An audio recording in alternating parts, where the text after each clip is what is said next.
All right, so here is, we sort of have 2 lessons left for quadratic functions. We've covered a lot. We've covered solving, we've covered graphing, we've covered a lot with quadratics so far. Some of it should have been a little bit of a review from your Algebra 2 course, and some of it may have been new.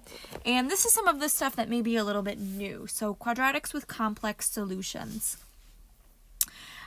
So we will talk about quadratics with complex solutions, and that will be a really nice segue into our next sort of chapter or unit, which is polynomial and rational functions.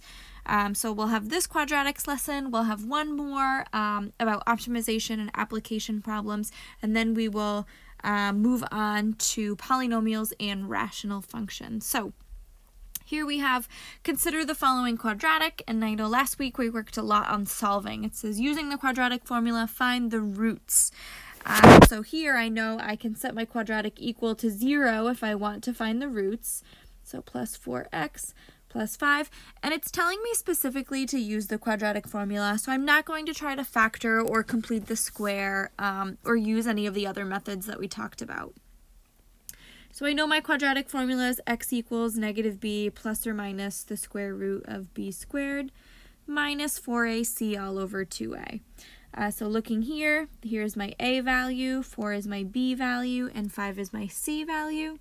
So x equals negative 4 plus or minus the square root, 4 squared, minus 4ac up here, minus 4, a is 1, c is 5, all over 2 times 1. So let's just go ahead and simplify. Negative 4 plus or minus the square root of 16 minus 20 all over 2. Negative 4 plus or minus the square root of negative 4 all over 2. So if we were talking about numbers that were within the real number system, and for us we're thinking about a quadratic graph, right? We know that this is a parabola that's concave up, and it's looking like it may look something like this on my xy axis because I'm not having any roots here. There's no x-intercepts. Y doesn't equal 0. So that would be, we would say no solution if we were talking about the real number system. So in the real number system, and here's sort of a little side tangent over here, we know that x squared equals negative 1 has no solution. So we, and I guess when I say we, I'm talking about mathematicians, decided to come up with a new number system that we can study so we can sort of talk about square roots of negative numbers.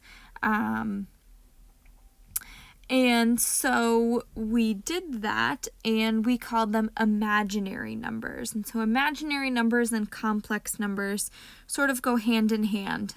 Complex numbers are imaginary numbers that have real parts to them.